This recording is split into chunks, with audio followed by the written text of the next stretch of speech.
päivä. Tuollahan se on siinä aata. Se on velipojalta jäänyt tuo projekti tuolle. Se meinasi, että se entisööpisi se.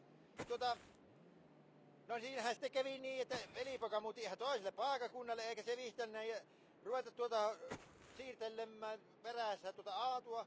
Niin minä sitten ostin häneltä, ei minä maksanut kuin 100 marakkaa siitä, ajattelin, että minä ostan häneltä ja mitä siitä oli jäljellä tämänkin sitten.